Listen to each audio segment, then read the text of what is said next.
Tentunya kami akan buka semuanya, kami siap menerima hukumannya. Karena itu ketaatan kami ya, sebagai penegak hukum, kami merasa moralitas kami sangat rendah. Kami bersedia untuk dihukum yang seberat-beratnya dan harapan kepada semua pengacara tidak mengulangi hal-hal seperti ini. Bang, yang Anda mau katakan bahwa Anda mengalami pemerasan demikian atau sebaliknya itu seperti apa? Memang awalnya ada permintaan atau niat awal itu dari siapa? Ada permintaan. Intinya ada permintaan.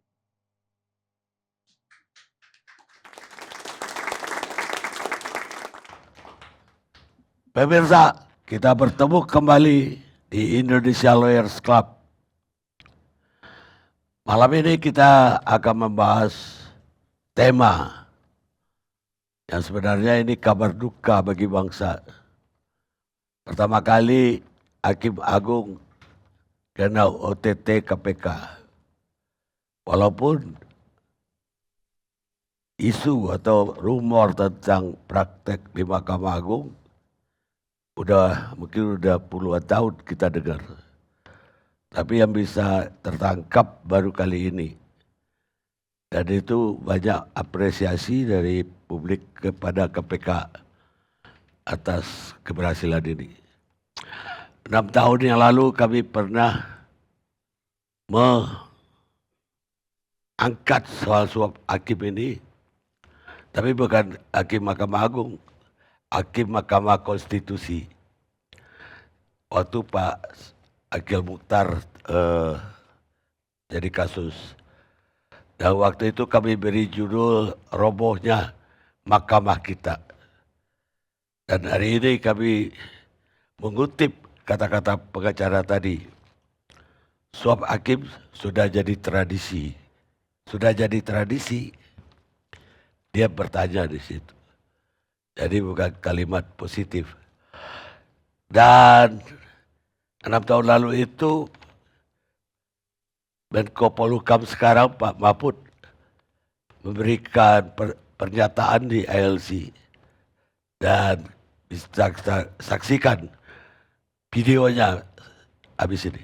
Bagaimana cara-cara mafia itu tadi? Satu, yang saya katakan mencatut nama hakim. Ada juga yang sekarang itu masyarakat tuh memesan perkara, ngijon. Perkaranya belum ada, sudah dipesan. Misalnya ya Pak Gayus punya kasus. Belum disiden, sudah ada yang datang ke pengadilan. Nanti hakimnya ini ya. Gitu udah. Nanti polisinya yang nyidek ini ya. Pasalnya ini ya. Itu bukan rahasia. Bukan rahasia itu.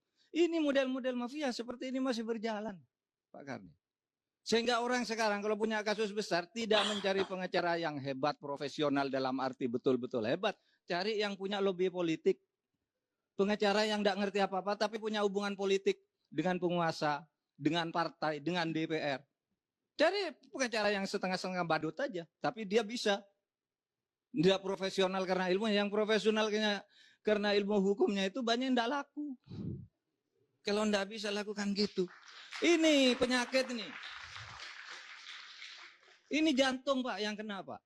Banyak hakim saya tahu sekian puluh ribu hakim itu bagus gitu.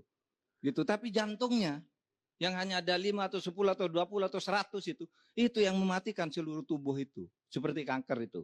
Nah Pak Jarni, maka oleh sebab itu ya saya setuju dengan Pak Gayus. Rombak total tata kelola Mahkamah Agung.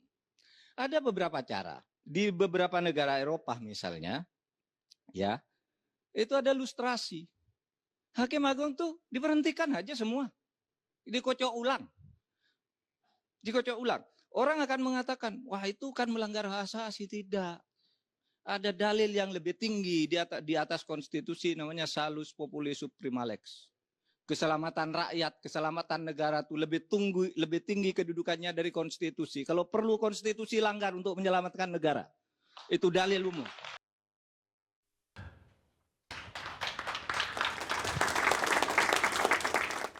Baik pemirsa, kita mulai diskusi kita malam ini. Saya kasih giliran pertama kepada Wakil Ketua KPK, Pak Nurul Gufron. Kita ingin tahu persis ini kejadiannya seperti apa, Pak Wakil Ketua.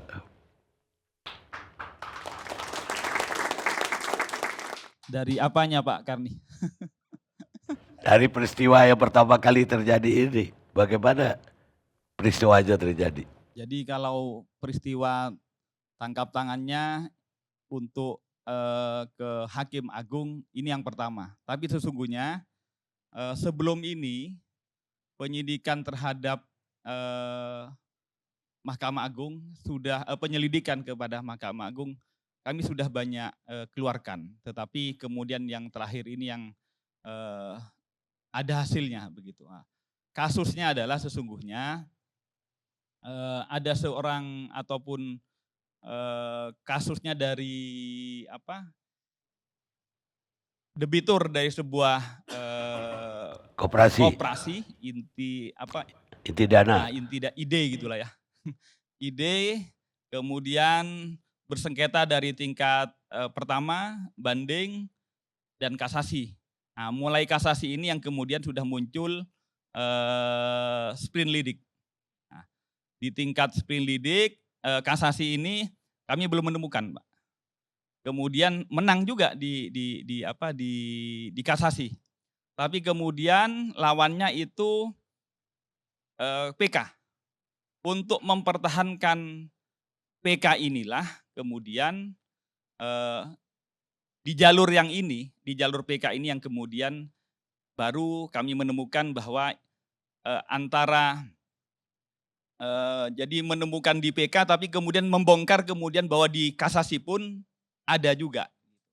Nah itu kejadiannya sebagaimana diketahui ada kontak dari layernya ada 4. Ada 4 layer sebelum kemudian ketemu lawyernya. Lawyer itu kan juga atas nama kuasa dari 2 orang pemilik sebuah PT yang merupakan debitur dari koperasi tersebut. Jadi layernya 4, kemudian di sana ada kuasa. Kami mulai kemudian menteri sejak ada permintaan. Ada ketemu dulu, kemudian ada kabar dari layer yang keempat ini bahwa oke disetujui, tapi minta di depan begitu. Kemudian kami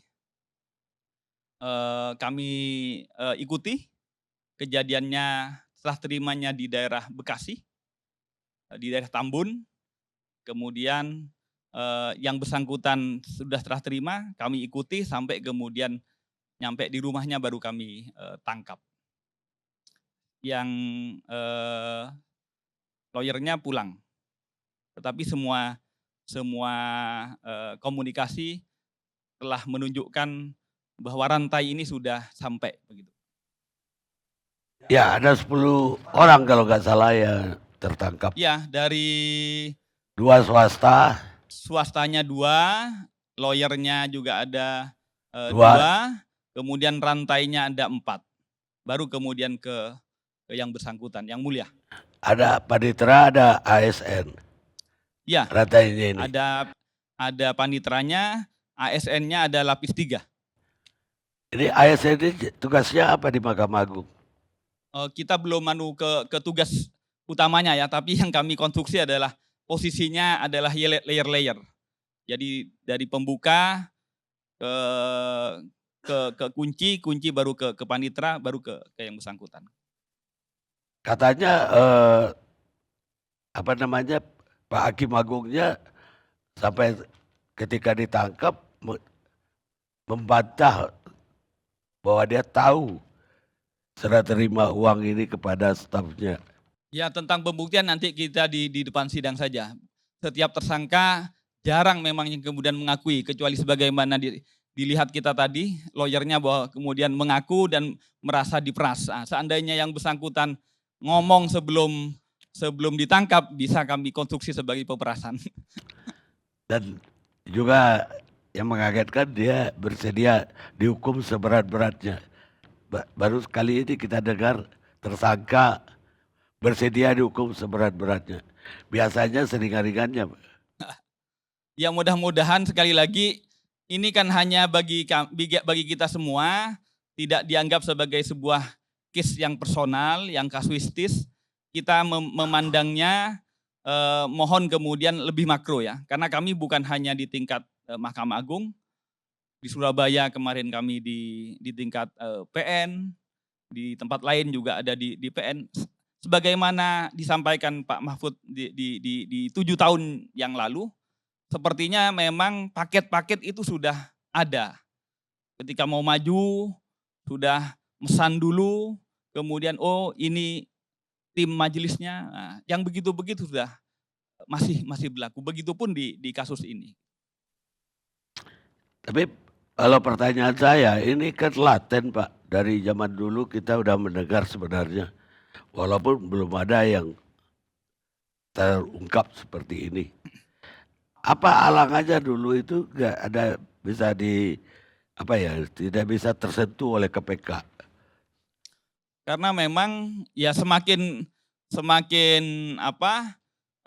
tertutupnya, maka kemudian kan tidak seperti kasus misalnya jual beli jabatan di pemerintah daerah, perizinan, kemudian PBJ, itu biasanya sangat sederhana kontaknya. Tapi kalau ini semuanya rata-rata kontaknya kontak langsung, tidak pakai komunikasi. Yang baik komunikasi hanya dengan kode-kode tertentu. Nah, itu yang, dan rantainya panjang. Oh, maksudnya tidak lewat handphone atau lewat apa komunikasinya? Yang komunikasinya ada tapi semuanya tersamar. Nah, dan kan karena antara misalnya saya pemohon kepentingan dengan Anda sebagai tertuju, itu rantainya panjang, Pak. Tidak ada pernah kontak langsung. Jadi kami kalau untuk mengkonstruksi bahwa apakah ada deal untuk berbuat tidak berbuat yang melanggar kewajiban antara saya dengan Anda sudah nyambung, kami kan perlu menyambungkan dulu rantai itu. Ya, ya artinya lebih sulit untuk mendapatkan bukti dalam kasus ini. Semakin rantainya panjang tentu semakin sulit karena komunikasinya, artinya komunikasinya direct ya, tidak menggunakan alat komunikasi. Tetapi sebaliknya, kalau kena satu rantainya, sulit untuk kemudian mengingkari karena rantainya, saksinya menjadi panjang banyak gitu. Tapi tidak ada halangan dari luar KPK selama ini, makanya nggak bisa disentuh. Selama ini tidak ada. Cuma ya kesulitan teknisnya saja itu. Non teknisnya saya kira alhamdulillah tidak ada. Baik Pak Nurul, sementara kita pindah dulu ke Pak Suparman Marzuki. Mantan Ketua Komisi Yudisial. Selamat malam Pak Suparman. Selamat malam Bang Gani, selamat malam Bapak-Bapak semua. Baik, bagaimana Pak Suparman melihat kasus yang pertama kali terjadi di Mahkamah Agung? Ya, kalau yang terkait tangkap tangan atau rangkaian penangkapan memang baru pertama ini. Tetapi sudah pernah ada Hakim Agung yang diberhentikan dengan tidak hormat karena menurunkan pidana mati menjadi pidana sementara 20 tahun. Ya, beberapa waktu yang lalu, dan waktu itu Pak Gayus masih menjadi Hakim Agung. Ini bukan yang pertama dalam pengertian melibatkan Hakim Agung. Sebenarnya apa yang dilakukan oleh rekan-rekan KPK sejak periode yang lalu juga, Komisi Yudisial juga nyaris saja sebetulnya menangkap sejumlah hakim, bukan hanya 1-2 ya, tetapi ya mungkin karena doanya kuat ya Hakim-Hakim Agung itu sehingga tidak sampai tertangkap, tapi sudah tinggal satu puzzle aja lagi sebetulnya itu. Jadi nggak perlu saya buka itu perkara apa, tinggal satu puzzle lagi ketemu itu jalan itu Bang Karni. Tapi oke lah, jadi begini, di sini ada Pak Gayus dan Pak Joko ya, yang satu hakim karir dan satu hakim ad hoc. Tentu bisa bercerita agak banyak tentang bagaimana situasi di Mahkamah Agung. Tapi yang saya amati adalah bahwa penanganan perkara di tingkat Mahkamah Agung itu kan memang silent, tertutup, dan tidak bisa diakses sama sekali. Yang tahu secara material proses penanganan perkaranya adalah para Hakim Agung itu sendiri, karena mereka bersidang di kamarnya masing-masing, lalu bermusyawarah untuk memutuskan hasil pemeriksaan perkara itu. Nah, karena itulah sering saya katakan bahwa kalau PN itu masih terbuka, PT itu mulai tertutup. Di tingkat Mahkamah Agung itu nyaris tertutup total. Tidak ada akses untuk kontrol sama sekali. Karena sepenuhnya itu kontrolnya pada personality hakim agung yang bersangkutan. Karena itulah maka menseleksi orang baik menjadi hakim agung itu punya arti penting di sini. Karena pertahanan terakhir itu pada personality hakim agung itu sendiri. Bobol atau tidaknya perkara itu menjadi suap atau tidak, memang berada di tangan hakim agung itu sendiri. Karena apa? Karena tadi sudah disinggung oleh Mas Gufron ya, rangkaian suap di lingkungan kekuasaan kehakiman mulai dari PN, PT, dan Mahkamah Agung itu memang melibatkan banyak pihak. Kita juga tahu banyak ya bagaimana PNS, panitera, hakim justisi di Mahkamah Agung itu ya terlibat memainkan perkara, ada yang berhasil, ada yang coba-coba tapi tidak berhasil, ada yang mentok di hakim agungnya, ada yang mentok di bagian tertentu gitu. Tapi itu semua aspek bisa dibisniskan di dalam, mohon maaf saya dengan orang-orang Mahkamah Agung, institusi Mahkamah Agung. Ini makanya saya bilang harus ditertibkan itu, harus dilakukan evaluasi total mendasar lah. PNS yang ada di lingkungan Mahkamah Agung itu, mulai dari PN, PT gitu ya, termasuk terutama di Mahkamah Agung, termasuk hakim-hakim justisinya, karena itu pintu masuk, pintu lobby awal ya.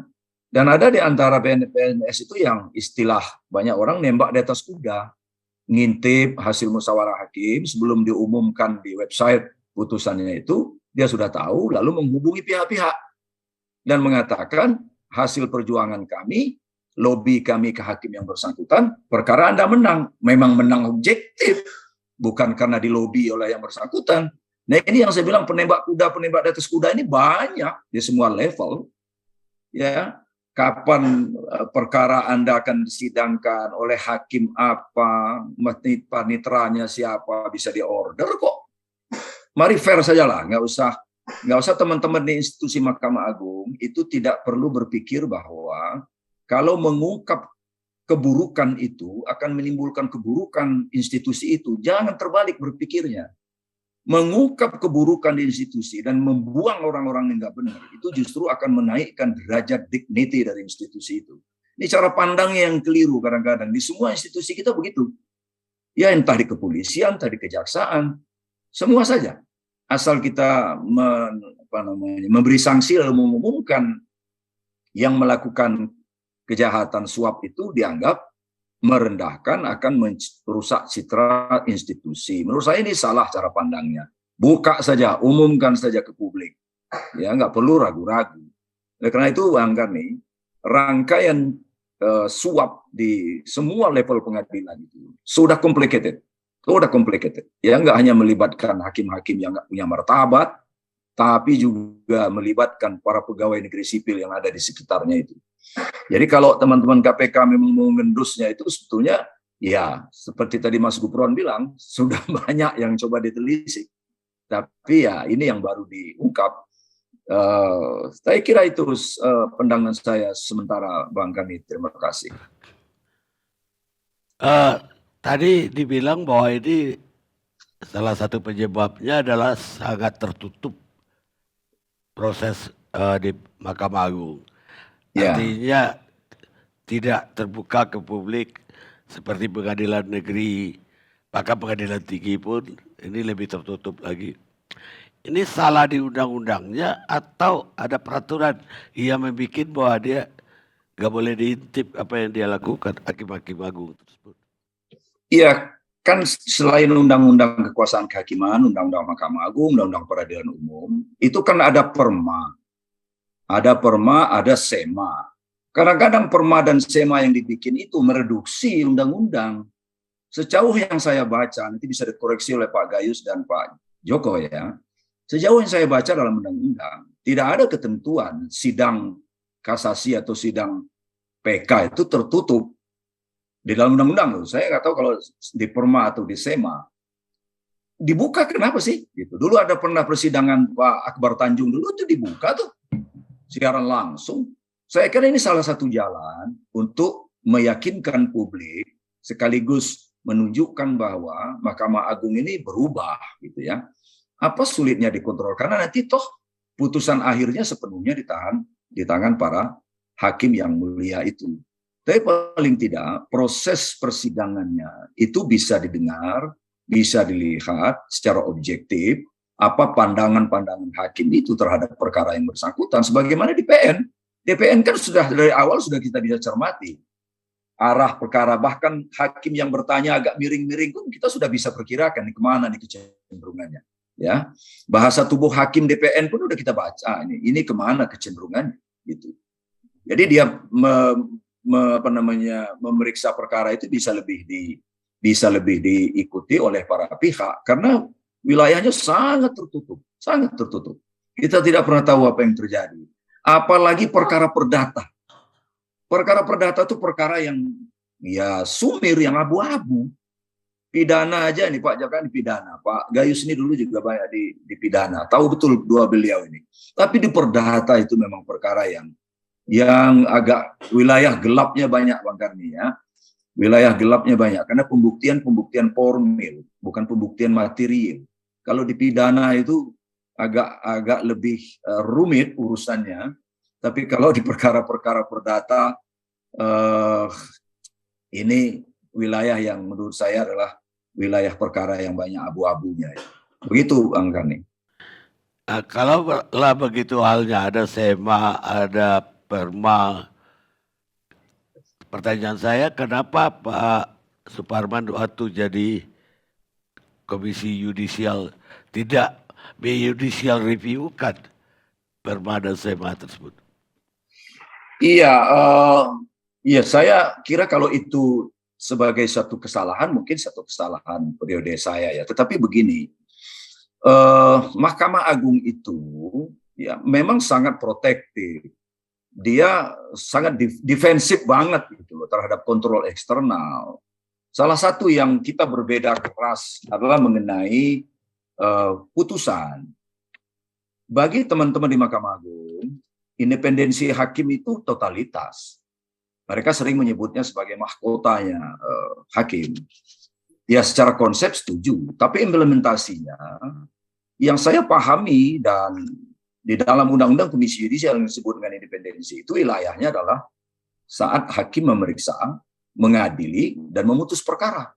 Itu wilayah independensi yang nggak boleh dijamah oleh siapapun.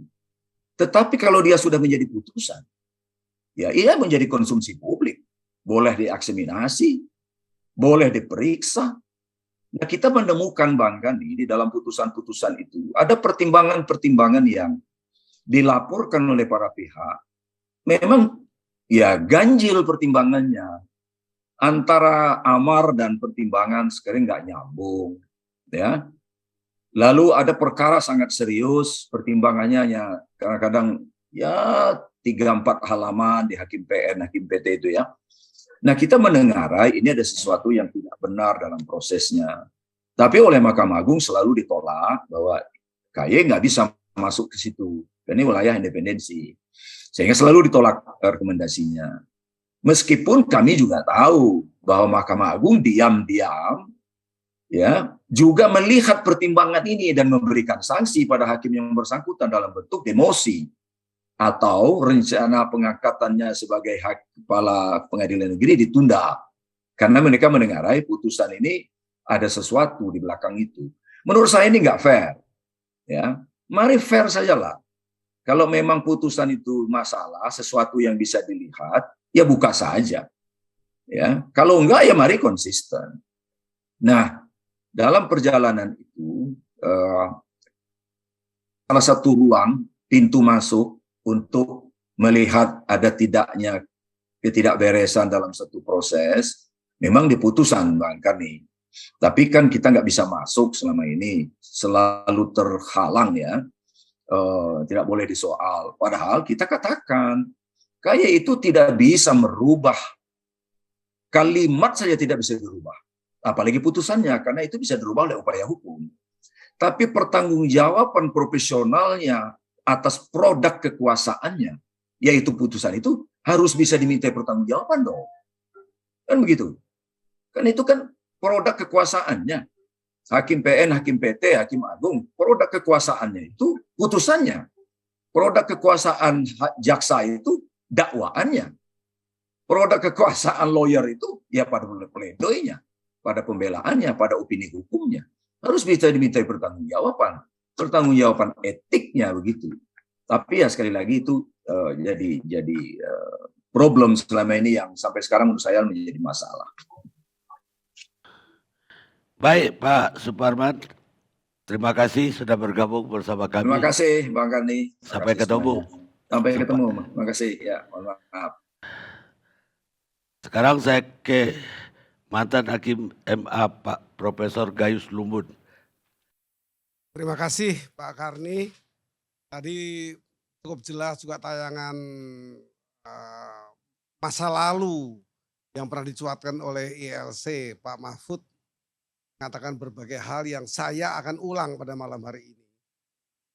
Peristiwa Hakim Agung ditangkap OTT ini memang menyedihkan, mengecewakan, memalukan domestik dan internasional. Bagaimana investor asing tidak khawatir dengan modalnya di Indonesia kalau carut marut hukum dan sengketa seperti ini. Tapi kita tidak bisa berdiam diri terhadap peristiwa yang menyedihkan ini. Bagi saya ini justru blessing in disguise. Berkah yang terselubung peristiwa ini. Momentum untuk memperbaiki apa yang sudah saya cuatkan 7 tahun yang lalu. Secara jelas. Saya diundang presiden ketika itu. Tanyakan apa maksud saya. Untuk mengevaluasi seluruh peradilan di Indonesia. Banyak simpanan saya dari pertemuan saya dengan presiden diberitakan oleh pers juga disebut empat mata, padahal tidak. Kami dengan presiden ada 2 menteri mendampingi pembahasan ini. Saya mengatakan yang perlu dilakukan sekarang ini ketika itu kalau saya tidak salah masa penangkapan ketua MK tidak salah tahun itu Akhil Mukhtar dihukum seumur hidup. Nah, di sini menggoncang dunia hukum, tapi itu MK. MK bukan memberi keadilan, dia memeriksa fungsinya untuk hukum, court of law. Kalau MA itu court of justice, ini lebih luas lagi keadilan yang dikhawatirkan orang. Nah, oleh karena itu saya menyarankan agar ada evaluasi pejabat-pejabat di lingkungan peradilan dari tingkat PN, PT, sampai Mahkamah Agung sendiri 10 orang. Total 700-an orang. Tidak banyak. Dievaluasi kalau bagus dipertahankan, kalau tidak bagus diganti. Saya sangat memperhatikan apa yang pernah dikatakan oleh Pak Yusril ketika itu masih Menteri Hukum dan HAM, Menteri Kehakiman. Beliau mengatakan kalau kita ingin mengisi ember, tidak boleh mengisi yang baru. Artinya kita mesti membuang isi yang lama, dan kita isi yang baru sehingga yang baru masuk itu tidak ikut tercemar. Ada pertanyaan ini, kalau seperti hari ini terjadi Hakim Agung ditangkap, apakah salah KY? Apakah salah DPR? Tidak kata saya. Kalau saya melihat tadi yang Pak Yusuf katakan, karena mendapat yang baru ini yang tidak gampang sebenarnya, tahun ini cuma 1 Hakim Agung dilahirkan di negara ini, tahun sebelumnya tidak ada. Itu jedahnya waktu 3-4 tahun itu. Tidak ada, jadi baru 1. Di zaman saya dulu malah juga sama ya. Dari 170-an hanya 5. Ini memang, saya terbanyak tuh 5 itu. Periode Hakim Agung masuk dari umum. Saya bukan hakim ad hoc. Saya ini hakim non karier, berbeda. Saya tidak pakai periodik. Saya ini hakim agung yang penuh, tidak periodik, sampai pensiun saya. Dan disebut sebagai hakim non karier. Pak Joko Sarwoko ini hakim karier dari muda sampai pensiun. Ini mengabdi sebagai hakim. Nah, yang saya katakan adalah saya bangga sekali ketika presiden menanggapi cuatan-cuatan masyarakat, saya ikut mencuatkan agar ada satu tindakan presiden dari kepala negara. Kalau masih ragu-ragu, ajak DPR. Pasal 20 konstitusi kita mengatur seperti itu. Pengaturan negara melalui undang-undang itu, pasal 20 dilakukan oleh DPR RI bersama presiden. Ini menunjukkan sifat dari pertanggungjawaban negara ini memang dua lembaga itu. Kalau terjadi kekacauan triumvirat, berbeda lagi. Kalau sifatnya kedaruratan secara fisik ya, ada perang dan sebagainya, itu ada presiden berhalangan tetap, terus wakil presiden, itu triumvirat. Ini bukan. Ini kedaruratan hukum. Hukum sudah hakim agung ditangkap. Ini merupakan bagian dari kedaruratan kepada peradaban hukum. Hukum yang beradab ini menjadi tidak beradab ini. Dengan masalah seperti berkali-kali, ini bukan sekali. Kalau diurut dari bawah, alangkah banyak. Saya ini mengadili hakim sudah banyak dalam kedudukan saya sebagai MKH. Majelis Kehormatan Hakim. Ketika saya menjabat sebagai hakim. Saya sekian banyak memecat juga hakim di tingkat bawah. Nah, artinya apa? Itu sudah riak-riak. Ini sudah merupakan redakan sebenarnya seorang hakim agung tertangkap. Mungkin di dunia pun ini merupakan bagian yang menyedihkan bagi dunia ini. Bagaimana investor asing, swasta maupun negara lain, menguatirkan apa tidak? Harta diinvestasikan terjadi, kalau saya kata ada hakim agung, hakim yang di Supreme Court, ya, Justice di Supreme Court itu OTT. Menyedihkan sekali negara ini. Nah, oleh karena itu saatnya presiden harus berani mengambil risiko. Kalau beliau akan habis di 2024, ini legasi bagi Presiden Jokowi. Meninggalkan sejarah yang baik, menata sebelum ditinggalkan. Bagaimana wilayah hukum yang memegang peran penting di negara ini, negara hukum, pasal 1 konstitusi kita, ini hukum yang perlu dijaga. Dia mesti meninggalkan legasi untuk itu. Bagaimana beliau menata sebelum diestafetkan kepada penggantinya. Ajak DPR kalau ragu-ragu dan tidak berani. Karena ini konstitusi. Nah, oleh karena itu, tetap cuatan saya terhadap pimpinan pengadilan. Dari tingkat bawah sampai menengah sampai atas. Artinya hakim PN, hakim banding dengan PT, dan MA sendiri 10 orang itu dievaluasi. Kalau tadi Pak Mahfud lebih tegas lagi, juga menunjuk apa yang saya sampaikan di kala itu, di forum itu. Betul katanya pendapatnya akan mengevaluasi. Beliau belum di pemerintahan. Beliau masih di ketua MK kalau tidak salah. Saya tidak salah ingat. Nah, artinya beliau belum masuk pada jaring-jaring pemerintahan. Siapa di belakang pemerintah ini yang mengharapkan carut-marut pengadilan seperti ini yang mendapat keuntungan? Ini harus diikuti alurnya. Ketika saya di DPR sampai dengan tahun yang lalu, saya 2018 saya pensiun. Ketika 2017, Ketua MA mengkhawatirkan hal ini. Membuat satu maklumat nomor 1 tahun 2017. Apa isinya? Di pasal 4. Menyebutkan bahwa kalau terjadi pelanggaran hukum oleh hakim, termasuk hakim agung, itu sanksinya berjenjang. Hakimnya ini diperiksa, tentu majelisnya ini suap tuh nggak mungkin sendiri. Suap ini kan meeting of mind, ini kan kesepakatan. Untuk sepakat untuk menang atau kalah, ini kan majelis, nggak sendiri dia. Diperiksa semua majelisnya itu. Diperiksa atasannya kalau maklumat ini diikuti. Sampai ke atas kalau perlu. Jangan-jangan ada perintah ini. Majelis ini. Itu semua dimungkinkan. Celah-celah kejahatan. Tadi oleh mantan ketua KAI disampaikan Pak Suparman Marzuki. Beliau sama khawatirnya. Beliau bersama saya sering menyidangkan hakim pelanggar undang-undang sampai pemecatan kok di MKH. Nah, oleh karena itu saya menghimbau kembali. Agar perintah presiden untuk melakukan reformasi hukum itu konkretnya apa? Apa lembaganya? Atau bagaimana dia masuk presiden? Harus jelas, publik menunggu ini.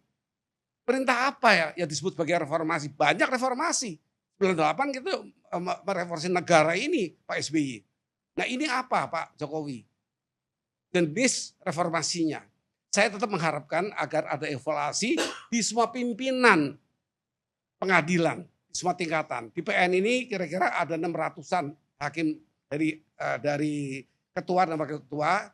Itu 2 orang setiap provinsi dan kota, itu ada 350-an.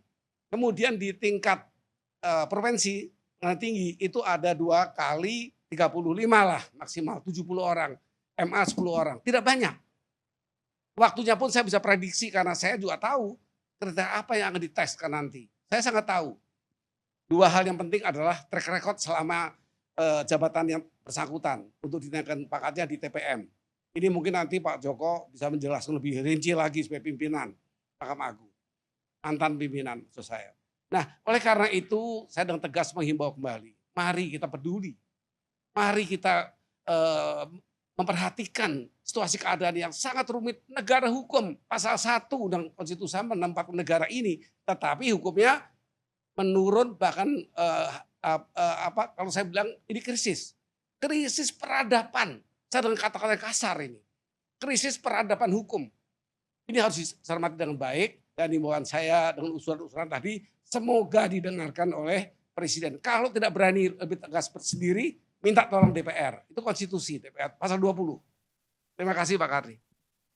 Ya, jadi dari zaman Pak Gayus, ini sebetulnya praktek semacam ini udah banyak yang Pak Gayus lihat. Sepanjang sejarah Mahkamah Agung sebelum kita merdeka sampai ditulis oleh Sebastian Pompey dalam disertasinya di Belanda. Dia mengatakan, gambarnya sama dengan Pak Karni waktu pernah mengagendakan menyoroti Mahkamah Agung. Runtuhnya tembok Mahkamah Agung. Saya masih banyak buku, saya copy banyak sekali, saya bagi-bagi ke teman-teman. Runtuhnya. Beliau menggambarkan disertasinya para hakim agung yang berubah karakter. Ketika sebelum merdeka menyikapi pejuang-pejuang demikian indahnya putusan. Tapi ketika di zaman Mahkamah setelah merdeka justru terjadi beberapa pelanggaran oleh hakim-hakim di Mahkamah Agung. Ini isi kira-kira isinya seperti itu. Dan Pak Bagirmanan memuji buku ini. Ini introspeksi. Dia malah mengatakan dengan gurauannya, mungkin Sebastian Pompey ini orang Indonesia. Kebetulan saja lahir di Belanda. Itu bergurauannya Pak Bagirmanan ketika sebagai ketua membaca buku itu. Tapi saya respect dengan buku ini. Karena di sini kita bisa membaca itu. Kelemahan-kelemahan, intervensi untuk kepentingan, sertifikat kopi menang perkara yang asli dipegang orang lain. Itu terjadi dan laporannya masuk dari minggu ini kepada saya. Menyampaikan keluhannya bahwa dia pemegang sertifikat asli. Tapi kalah perkara dengan yang palsu, yang fotokopi malah katanya. Dari mana ini bisa keadilan bisa terjadi seperti ini? Menyakitkan, memalukan. Oleh karena itu saya minta di kesempatan ini mengulang 7 tahun yang lalu di depan Pak Karni di forum ILC ini agar ada evaluasi pimpinan-pimpinan pengadilan di seluruh Indonesia. Ketua dan wakil ketua 10 orang di Mahkamah Agung dievaluasi. Maka kita akan memiliki wajah baru di peradilan Indonesia. Kita punya wajah baru dan harapan baru oleh tindakan ini. Demikian. Tadi kan dibilang sejak kita sebelum kemerdekaan dan sesudah kemerdekaan rusak. Kalau menurut Profesor Daniel Lev dari Washington, rusaknya mahkamah kita itu bukan dari awal kita merdeka, Pak. Dari tahun 65 ketika demokrasi terpimpin mulai terjadi kerusakan. Ya, lebih bagus ketika itu bernama Hukhrat. Lebih bagus. Proses keadilannya dibangun, lebih dipercaya. Ketika kita belum merdeka, Mahkamah Agung ini disebut sebagai Hukhrat. Ya, tapi sampai 65 itu menurut dia, menurut Pompey merosot jauh. Integritas hakim masih baik sampai 65. Siapa? Integritasnya para hakim. Ya tentu masih ini baik menyangkut sampai dua hal sebenarnya, integritas dan kesempatan. Jadi kalau kita bicara korupsi seperti ini kan ada 3 konsep buku, konsep tipikor atau teori atau doktrin tipikor yang umum. Adanya by need, ada kebutuhan, ini sudah tidak, gaji kami cukup besar. Saya pun terakhir pensiun, Pak Joko saya dengar 20 jutaan. Saya masuk itu 30 jutaan. Saya menjelang saya pensiun 78 hampir 100, ditambah setiap sidang kami dapat 1 juta. Kalau sebulan 30 kali bersidang, kami dapat 30 juta. Nah, itu ukuran-ukuran sudah mapannya, by need tidak ada. By greedy, serahkan. Ini tergantung masing-masing orang. Tapi yang penting by chance, ada kesempatan, ada loophole, ada yang bisa masuk. Ini yang lebih penting yang perlu ditutup. Apa itu? Tentu yang saya sebut tadi, itu ada di hati hakim-hakim yang perlu kita evaluasi. Percuma dengan pengawasan. Pembinaan mungkin lebih penting. Tetapi pembinaan ini menyangkut tadi hati. Jadi hati yang terbina dengan baik, tidak ada kemauan, tidak ada pengawasan yang berarti. Karena kalau hati sudah niat, seketat apapun pengawasan dia terobos, dia lakukan. Ini analisa saya. Oleh karena itu lembaga perlu dipilih orang-orang yang telah terseleksi dengan baik. Ini tadi konsep saya. Dari PN sampai ke MA. Periksa semua. Pakai tim nasional. Jadi saya ulangi, kalau memang Presiden mungkin ragu-ragu untuk sendirian, ajak DPR. Ini konstitusi pasal 20. Demikian Pak Karni. Ya, kalau saya usulan saya tadi bisa ditambahkan ke Pak Gayus. Undang-undangnya harus diubah bahwa itu lebih terbuka Mahkamah Agung. Saya tidak memfokuskan kepada norma. Norma itu memang ditaati, tapi hakim memiliki kebebasan untuk menggunakan norma sebagian atau bahkan tanpa undang-undang dengan undang-undang seburuk apapun. Kalau aku diberikan hakim yang jujur, berani dan cerdas, akan kuberikan. Itu kata Taverno itu filsuf Belanda. Dia mengatakan begitu. Berikan aku undang-undang seburuk apapun. Kalau aku punya hakim yang cerdas, yang berani dan jujur, maka akan berikan putusan yang baik, yang adil. Itu Taverno. Pak Gufron mungkin tadi juga dapat titipan tuh dari Pak Gayus bahwa periksa itu semua majelis itu. Karena menurut beliau nggak mungkin itu dilakukan oleh seorang hakim. Kan harus musyawarah. Kalau KPK kan semuanya berdasarkan adanya dugaan ya. Misalnya ada laporan, adanya aduan. Kalau tidak ada laporan kami tidak mungkin kemudian menyapu semuanya gitu dengan asumsi ada apa-apa gitu. Tapi memang sebagaimana disampaikan Prof Gayus maupun Pak Parman tadi, KPK sebenarnya pertama-tama dari awal kami sudah sekali lagi menegaskan bahwa KPK pun merasa sedih dan berat sebenarnya. Karena bagaimanapun ada dua hal pertimbangannya. Ini demi hukum, tapi juga demi marwah. Demi marwah lembaga puncaknya keadilan. Nah, oleh karena itu sebenarnya yang kami harapkan, ini tidak dipandang sebagai case per case, satu kasus saja. Tapi mari kita pandang bahwa ini adalah sebuah fenomena yang menggambarkan puncak dari gunung es, Pak. Nah, itu yang menurut saya kami berharap dan berbesar harapan kepada Mahkamah Agung ini digunakan sebagai momen untuk kemudian introspeksi dan melakukan evaluasi secara lebih besar gitu. Nah, ini yang kami harapkan, baik dari sisi integritas personal para punggawa di lembaga peradilan, tapi juga yang kedua memang sistemnya. Sistem yang mengakibatkan orang-orang yang berintegritas pun kadang kalau nyemplung dalam sistem yang tidak mengapresiasi integritas, maka kemudian dia terikut juga, Pak. Nah, dua hal itu sekali lagi KPK berharap ini bukan kiamat, tapi inilah matahari baru begitu. Harapan baru bahwa ada masalah yang harus kita selesaikan. Jangan sampai kita hanya terlena pada kasus yang satu ini, tetapi sesungguhnya ini harus kita gambarkan bahwa ini ada masalah besar. Sebagaimana disampaikan Prof Gayus tadi, ini adalah ujung dari sebuah putusan pengadilan karena PN bisa AB putusannya, tapi ini yang final dan bindingnya nanti di putusan Mahkamah Agung. Maka kemudian kenapa akhirnya di Mahkamah Agung itu yang semestinya semakin terang benderang, semakin terbuka, terukur dan akuntabel, tapi faktanya kemudian sebagaimana disampaikan Pak Parman tadi, PN mulai sangat terbuka dan lain ke PT dinyatakan terbuka juga, Pak, tapi tidak ada pengunjung. Kalau ke MA dinyatakan terbuka juga, putusannya itu terbuka untuk umum, tapi tidak ada forum. Tidak ada forum. Alasannya memang secara teknis memang beralasan karena apa? Terlalu banyak. Sementara untuk menyediakan ruang-ruang nggak cukup, Pak. Perkara Mahkamah Agung itu yang masuk baik kasasi maupun PK memang terlalu banyak. Nah, ini perlu juga kemudian difilter. Jangan semua ujung dari masalah berujung ke Mahkamah Agung pasti kemudian akan menumpuk. Nah, ini yang mengakibatkan semakin teori kami semakin bottleneck di situ semakin cenderung memberikan kesempatan untuk melakukan korup. Itu yang perlu diselesaikan saya kira. Undang-undang lagi itu Pak, ya harus diubah. Saya kira bukan hanya undang-undang, Pak. Bukan, supaya tidak semua kasus bisa kasasi ke Mahkamah Agung. Itu tidak juga semua bisa PK juga. Jadi, boleh? Saya harus juga menambahkan dengan persidangan Mahkamah Agung. Semua orang mengharapkan apa yang dibahas di persidangan yang sesungguhnya di Mahkamah Agung. Lafalnya sama, Pak. Dibuka dan terbuka untuk umum, tapi tidak ada umumnya. Ini memang dilematis karena MK memutus bahwa sidang-sidang di Mahkamah Agung memang tertutup. Ini putusan MK ini.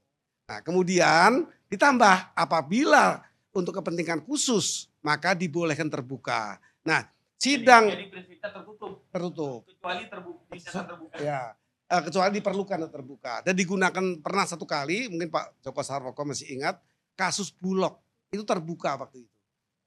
Hakimnya pun 9. Karena ini peristiwa yang skala besar, maka pernah dilakukan terbuka. Nah, harapan saya memang space Mahkamah Agung, SDM tidak cukup kan terbuka untuk semua kasus seluruh Indonesia ini belasan ribu. Nggak mungkin. Tetapi ada solusi, yaitu perekaman. Jadi setiap sidang itu direkam saja. Maka kalau dikomplain oleh banyak orang menanyakan bentuk sidangnya, pro dan kontra, dissenting opinion, concurring opinion, itu dibuka. Itu usul saya sudah lama juga. Sudah ada 5-6 tahun saya usul. Kebutuhan publik untuk informasi yang jelas mengenai nasib hukumnya itu bisa disajikan dalam bentuk rekaman. Demikian Pak. Baik, pemirsa, di masyarakat yang tertutup dan dibutuhkan, kalau Anda satu-satunya kesalahan Anda adalah ketika Anda tertangkap. Dan di masyarakat yang semuanya pencuri, satu-satunya kesalahan Anda adalah ketika karena kebodohan Anda lagi mencuri ditangkap polisi. Kata Hunter Thompson, wartawan Amerika. Kita rehat sejenak.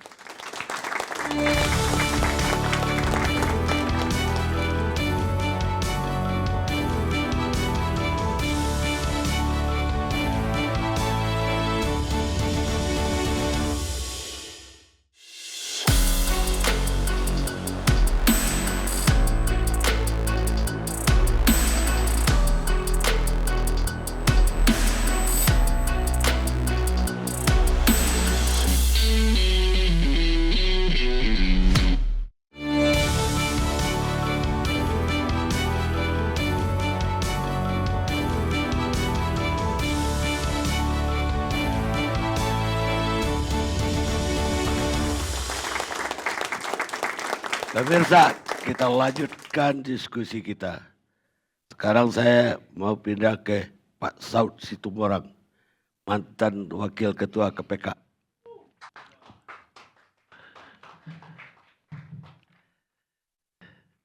Apa nih? Mau ngomong apa kita? Ketika jadi Wakil Ketua KPK, Pak Saud mengamati Mahkamah Agung itu seperti apa? Ya pertama kan memang karena memang kami berlima waktu itu dengan latar belakang yang bermacam-macam itu pikirannya juga macam-macam kan. Jadi perdebatannya Laude yang boleh dibilang sebelum di KPK juga boleh dibilang bahkan berkantor di sana dengan menjaga MA itu Pak ya. Jadi itu menjadi perhatian kita gitu. Menjadi perhatian kita pertama memang sejak tahun 2004 sampai 2022 ini kan kurang lebih ada 30 hakim semuanya. Jadi setahun kurang lebih 1 rata-rata gitu mungkin ya, kalau 18 tahun. Jadi maksud saya, dan jangan lupa bahwa hakim-hakim ini kan nantinya ini jadi yang mulia semua nih ya Pak. Ya kan Pak? Yang berkarir dari bawah ini loh, yang katakan hari ini kita baru nangkep 1 tadi itu loh. Iya. Ini yang 30, yang 29 lagi ini kan kalau dibiarin kan satu-satu jadi pimpinan di MMA itu, menjadi hakim agung semua itu. Itu yang kita lupa, makanya kita detail di dalam melihat ini gitu. Jadi kalau ditanya bagaimana kita waktu itu, ya kan kita sudah lihat bagaimana upaya keras kita untuk kemudian akhirnya bisa membuahkan hasil yang sedikit boleh dibilang quote and quote berdarah-darah waktu kita mengambil sekjen waktu itu kan ya. Jadi maksud saya begini, saya sependapat dengan disampaikan oleh Prof. Gayus tadi bahwa termasuk juga dari KY, bahwa kita ini udah sakit parah ini Pak sebenarnya negeri kita ini.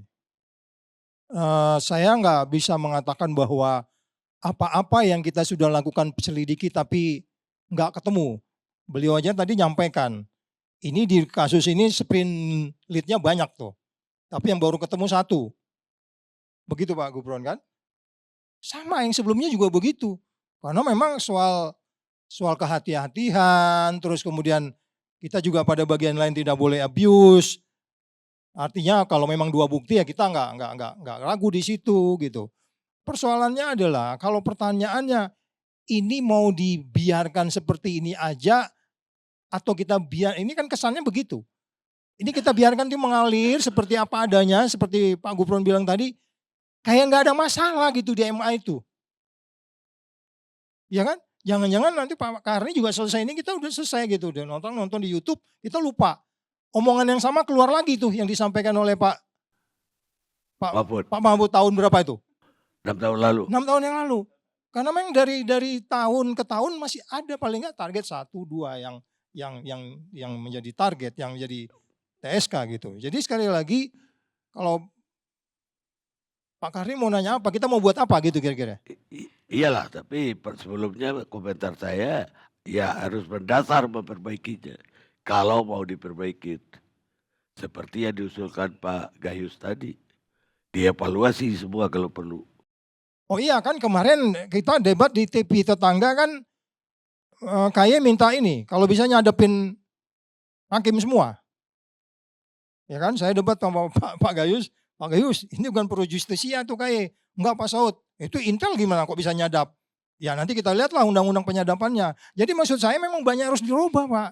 Kalau kita mau tuntas bener nih, hakim-hakim ini. KY-nya jangan jadi begitu, kasihan juga tuh KY itu. Kita kan pernah ke KY juga waktu di KPK. Memang mereka minta, kami paling enggak nitip sekian nomor lah. Enggak bisa, kami kan sekian nomor gitu loh Pak, diawasin orang ini gitu loh. Ya kan? Ini nomor diawasin. Kan enggak bisa, Pak Guru pun enggak tahu kalau nerima tuh. Mereka minta juga sekarang. Bahkan orang kasus saja tahu musuhnya orang berapa. Kita minta Enggak bisa. Jadi makanya saya katakan kembali lagi, mungkin kita mau bicara lagi undang-undang penyadapan juga kan, jangan-jangan siapa yang boleh gitu. Jadi memang ada di undang-undang penyadapan ada siapa aja boleh, ya sangat terbatas ya penyidik untuk pro justisia ya, tadi. Dan kasusnya juga tertentu. Yang boleh disadap itu hanya korupsi, narkoba, trafficking, ya. teroris. Ya kalau KY tadi kan jadi maksud saya gini, kalau kita mau tuntas, karena memang undang-undang pokok kehakiman itu kan sudah jelas KY itu seperti apa. Dan mereka juga kelihatannya nggak bisa optimal untuk melakukan kalau kita bicara mahkamah kehormatan itu ya Pak Gayus ya. Kalau itu bekerja aja sebenarnya bisa. Artinya begini, saya menyinggung soal etik ini menarik sebenarnya. Kalau komisi itu bekerja, kehormatan Hakim Agung itu bekerja, itu sebenarnya juga bisa. Contohnya begini loh, itu etik nggak sih? Ada orang PNS golongan sekian ngatur-ngatur orang di atas sana. Itu di KPK kena komisi etik itu. Kayak begitu. Nggak bisa segampang itu. Kok malah bisa jadi kayak mendeliver sesuatu ke atas gitu. Itu sesuatu yang biasa. Wah, bahaya banget kita melihat organisasi kayak begitu. Ada PNS bisa ngatur-ngatur. Dan mau diatur lagi. Itu kan nggak boleh Pak. Ya mungkin hakimnya butuh ada yang ngatur. Ya itu tadi kembali saya katakan etik kita ini sudah menjadi sesuatu yang hanya di atas kertas. Ini mungkin sesuatu yang harus kita detailkan lagi gitu loh. Ya kan untuk bagaimana pengawasan itu bisa jalan. Begitu Pak Karni. Tadi Pak Saud kan bilang bahwa ya kita ini udah sakit. Kalau menurut saya bukan sakit lagi Pak. Tahun 70-an ada profesor korupsi di Malaysia namanya Profesor Alatas sudah mengatakan bahwa kita itu udah dalam keadaan kanser stadium 4, stadium 3 katanya waktu itu. Ya itu kan malah nggak bisa diadilin kalau ke stadium segitu malah udah. Jadi nggak bisa diadilin tuh. Bukan stadium 3 itu ketika si koruptor sendiri udah mengumpulkan kekayaan, dia urusan dengan lembaga lain, dikorup lagi dia. Dia harus bayar suap lagi. Dan kalau itu terjadi, itu kita... Ini malam ini Pak Karni jadi ngeledekin negara ini saya lihat. Jangan ikut-ikutan, itu jatah kami. Bapak harus netral. Bukan, saya kan mengutip Profesor Alata. Oh iya, pinter. Nah, oke. Dan dia yang berpendapat begitu. Ketika orang yang korup, urusan dengan tempat lain, dia dikorup juga. Itu udah stadium 3, Pak. Satu stadium lagi mati itu. Kalau nggak amputasi. Hanya itu. Ya itu sebabnya saya harus mengapresiasi secara pribadi kepada junior saya. Pak Gupron kan junior, manggil saya senior dia. Bukan. Belum cukup umur. No. Dia sebentar lagi udah punya adik, Pak. Satu tahun lagi punya adik ya. 1 tahun lagi udah selesai. Jadi NRP, maksud saya... NRP-nya lebih tua.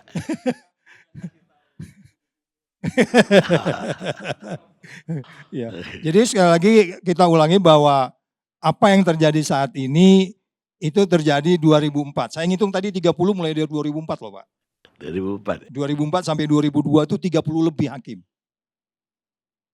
Jadi secara teori kita ini kembali ke 2024 sebenarnya.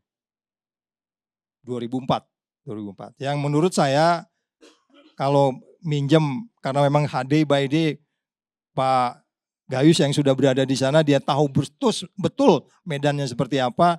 Beliau sendiri sudah, nah kalau kita kan dari luar mengamatinya, ya kan? Kita mengamatinya juga dengan surveillance, take out, ngikutin rekaman, mendengar, kita yakin. Tapi di dalam seperti apa? Dengan yang saya bilang tadi itu bahwa ada PNS biasa bisa ngatur-ngatur yang mulia, yang di fit and proper di DPR, itu sudah nggak ini lagi kita. Sebenarnya udah nggak bisa dimaafin sebenarnya dari sisi etika itu. Etik itu yang harus dibenahin kalau saya bilang sih. Pertama, kalau kita belum bisa mengubah undang-undang secara tepat, bagaimana mahkamah apa namanya Prof? Mahkamah kehormatan apa tuh? Ya. Ya. Itu diefektifkan aja. Bila perlu ya kan sekarang transaksi itu banyak di luaran, ketemu banyak di luaran, komunikasi banyak di luaran. Majelis, ya. Ya, majelis kehormatan hakim itu diefektifkan lagi. Kok kamu nerima ini PNS nggak jelas nih ke ruangan, mau ngapain urusannya? Makanya kalau di KPK menuju lantai 14 ini, lantai 15, ruangan saya dulu, ada penyidik, nggak pernah sendirian itu Mas ya. Kita nggak bisa terima mereka sendirian. Paling nggak bertiga dia datang. Supaya jelas nih mau ngapain nih. Jadi detail-detail itu yang harus dilakukan. Kalau nggak kita bisa benahin undang-undangnya karena lama. Kan apalagi nih DPR-nya sudah mau pemilu lagi gitu kan. Mikirnya presiden aja semua. Kan gitu ya susah juga kita. Itu dulu Mas Bung Karni. Ya. Baik, sekarang giliran Saur Siagian. Sebagai pengacara beliau melihat. Tapi juga sekaligus sebagai rakyat juga Bang Karni. Iya. Iya tukang kompor ya udah dimulai dia. Bang Karni, kalau Bang Karni kan 6 tahun lalu mengatakan robohnya mahkamah kita. Saya untuk diri saya sendiri paling tidak mengutip Mas Uceng untuk judul sama saya adalah gagalnya negara kita. Bang Karni tadi Bang Gayus memulai bahwa konstruksi negara kita Bang Karni, dulu sebelum di amandemen, negara kesatuan berbentuk republik. Kemudian setelah di amandemen Bang Karni ditambahkan, yaitu pasal 1B, kedaulatan di tangan rakyat, kemudian negara Indonesia adalah negara hukum. Saya ulangi, negara Indonesia bukan negara Tuhan, bukan negara tentara, bukan negaranya TV One, bukan negaranya Saur Siagian. Saya mulai dari sana. Soal filosofinya nanti biar Mas Uceng.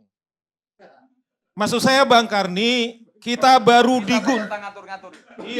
kita baru diguncang tsunami di kepolisian kita. Polisinya polisi, kemudian tersangka rencana pembunuhan dengan segala obstruction of justice dan dengan segala orang kemudian terlibat. Beberapa waktu yang lalu Bang Karni ada mafia di Kejaksaan. Pinangki ditangkap, sekalipun masih diragukan apakah berhenti di Pinangki. Ada Irjen Pol, kemudian sekarang sudah ditahan. Kemudian juga ada di sana teman saya pengacara juga ditangkap. Beberapa waktu yang lalu juga Bang Karni singgung. Ada ketua Mahkamah Konstitusi kita, kemudian yang telah dihukum seumur hidup. Tambah kawan-kawannya. Bang Karni cari sendiri. Tetapi sebelum kejadian ketua Mahkamah Agung Bang Karni masih terjadi di Mahkamah, yaitu Sekretaris Mahkamah Agung juga OTT KPK. Bahkan ini dikenal yang mengatur semua kasus. Tadi Pak Sarwoko mengangguk-angguk Bang Karni. Artinya pernyataan saya itu paling tidak setelah beliau pensiun itu diamini. Bang Karni, hampir semua kita sepakat ini adalah puncak gunung es. Sahabat saya Bang Gayus mengamini, Pak Sarwoko belum kita dengar, Ketua KY juga kemudian mengamini. Artinya adalah kalau kita mau jujur, sesungguhnya apa yang terjadi di Mahkamah Agung sekarang adalah cermin daripada negara kita Bang Karni saat ini. Oleh karena ini, karena kita negara hukum, saya harus mengatakan bahwa negara ini sudah gagal Bang Karni. Tetapi visi daripada LC saya kira, bagaimana kita bangkit daripada kegagalan ini. Kita harus jujur Bang Karni. Saya kira itu karena kita beruntung kepada ALC. Nah, oleh karena itu menurut saya, usul saya, kemarin itu pada tahun 2017, MA itu mengeluarkan namanya maklumat, yaitu Mahkamah Agung. Yaitu adalah kalau ada hakim yang melakukan tindak pidana, terlebih kemudian melakukan korupsi. Kalau tidak bisa dibina, harus dibinasakan. Kalau kepalanya nggak bisa dibina, harus dibinasakan. Oleh karena itu saya kira konkretnya di sini ada teman kita Komisioner KPK Bang Karni. Saya kira hakim yang sekarang ini jadi tersangka, usul saya dikenakan pasal 2 Undang-Undang Tipikor. Alasan saya apa? Ada 3 Bang Karni. Pertama, beliau ini adalah hakim agung, benteng terakhir daripada keadilan Bang Karni. Benteng terakhir negara hukum Bang Karni. Yang kedua Bang Karni, saya kira beliau itu gajinya di atas rakyat Republik Indonesia yang punya daulat. Yang ketiga yang paling serius Bang Karni, bahwa yang dikorupsi ini adalah uang koperasi Bang Karni. Bayangkan koperasi ini adalah cermin daripada orang yang paling katakanlah tidak beruntung secara ekonomi. Inilah mafia yang mereka mainkan oleh pengurus-pengurus koperasi ini. Dia hire pengacara hitam, kemudian supaya bisa merampok uang-uang di sini, kemudian mereka lakukan. Saya kira karena mereka baca negara kita Bang Karni. Mereka sudah baca, banyak pengusaha-pengusaha Bang Karni, biar saja buat katakanlah para mafia. Toh hitung-hitungan mereka kalkulasinya nanti di Mahkamah Agung kok. Itu sudah kenyataan Bang Karni. Apa yang dibilang oleh tadi Prof. Mahfud itu betul. Kadang-kadang pengusaha itu lebih membutuhkan yang pertama, siapa yang dikenal di kepolisian itu pertanyaan ke kita loh Bang Karni. Kadang kita sangat prihatin. Bukan bagaimana kecerdasan-kecerdasan kita. Dan yang kedua, menurut saya karena supaya konsisten soal maklumat ini Bang Karni, Ketua Mahkamah Agung harus mengundurkan diri. Alasannya apa Bang Karni? Jangan sampai kita minta kepada hakim untuk bertanggung jawab berjenjang, kepada hakim tinggi berjenjang, kemudian staf yang lain berjenjang, sementara maklumat itu dikeluarkan oleh Mahkamah Agung Bang Karni. Oleh karena itu, karena hakim itu yang dibutuhkan adalah moralnya Bang Karni, supaya ada perubahan yang signifikan, tanggung jawab moral daripada Ketua Mahkamah Agung yang berani mengeluarkan maklumat Bang Karni. Saya kira melalui ALC ini saya kira kita minta dia untuk mengundurkan diri. sebagai penanggung jawab bahwa maklumat itu dibuat dari atas. Coba bayangkan Bang Karni, kalau kita tuntut katakanlah, anggaplah hierarki Mahkamah Agung, ketua pengadilan tinggi atau pengadilan negeri, hierarki. Yang membuat maklumat itu adalah yang paling tertinggi. Dia minta anak buahnya supaya mengikuti maklumat tersebut, tetapi dia sendiri juga tidak berlaku. Saya kira ini tindakan tidak bermoral. Oleh karena itu kita minta bahwa ada gagal dalam leadership. Saya kira Ketua Mahkamah Agung harus berani mengatakan, saya mengundurkan diri karena saya tidak bisa membina. Itu saya kira dibutuhkan kondisi saat ini. Baru Bang Karni kenapa kita minta? Bang Karni, kalau kepala negara itu disumpah, atau presiden begini sumpahnya. Demi Allah bersumpah, siapa di sampingnya Bang Karni? Ketua Mahkamah Agung. Sekalipun kita negara hukum trias politika, simbol untuk sumpah itu Bang Karni adalah di sampingnya adalah Ketua Mahkamah Agung dengan toganya. Artinya adalah saksi yang menyumpah itu sendiri sudah melakukan tragedi hukum. Yang menjaga hukum kita dalam konteks demokrasi atau negara hukum kita. Kemudian menyelewengkan hukumnya Bang Karni. Itu sebabnya saya minta tidak ada alasan kemudian untuk pemaaf. Supaya masih ada harapan kita. Nah, kalau ini dilakukan Bang Karni, saya pikir harapan. Atau setidaknya begini Bang Karni. Kalau kita misalnya mulai dengan atasnya gitu.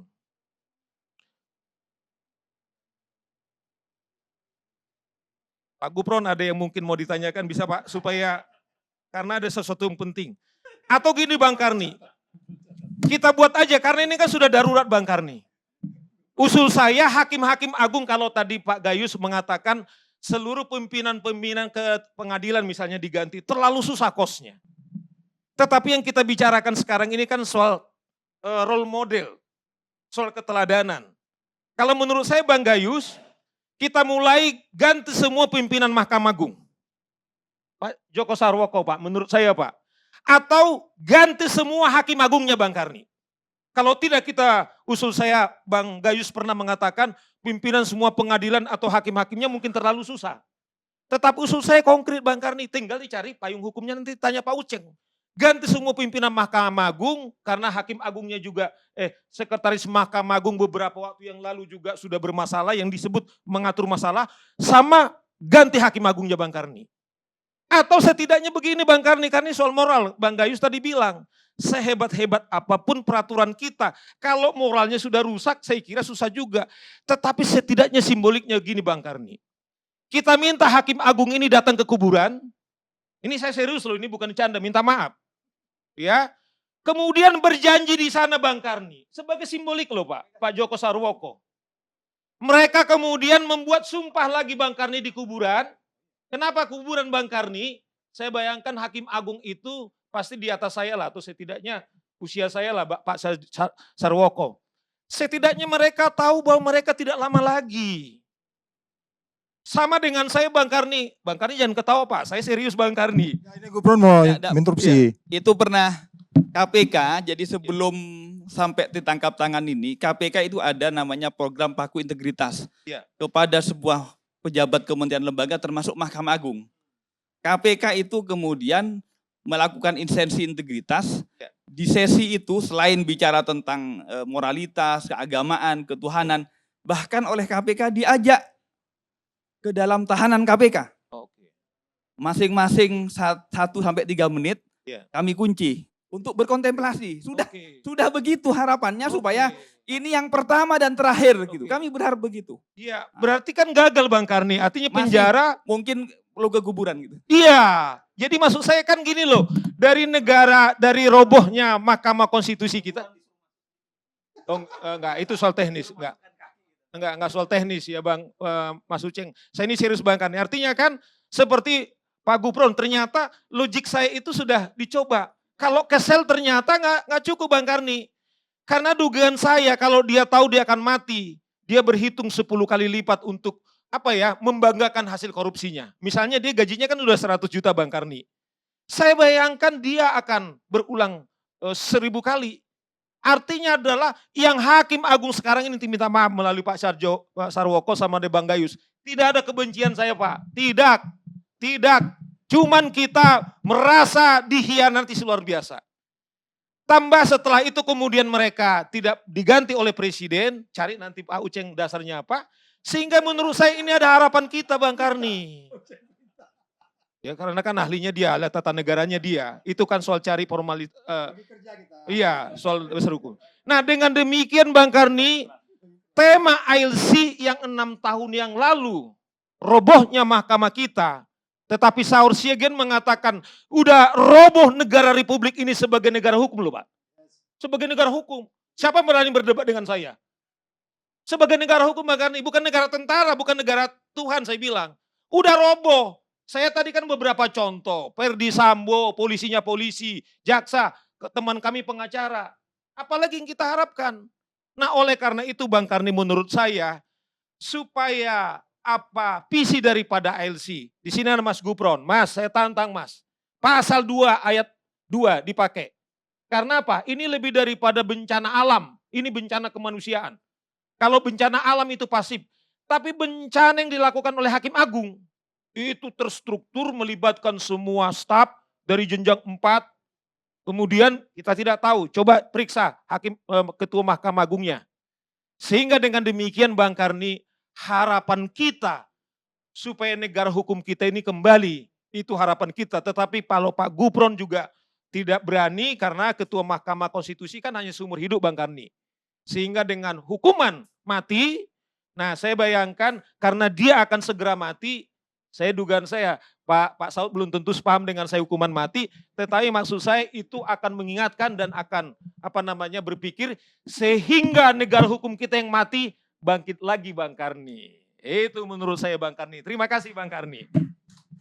Tapi itu membawa ke kuburan itu kayak program pramuka itu. Iya kan itu mendidik, masih basic banget gitu loh. Maksud saya di kuburannya itu kan dia akan segera ke sana. Ternyata ke sel 3 jam kan gagal juga.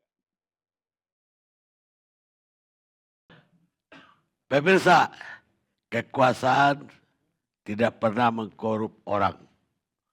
Oranglah yang mengkorup kekuasaan. William Gaddis, penulis Amerika. Kalau mau pakai gadis, bukan berarti dia cewek. Dia laki-laki. Kita lihat sejenak.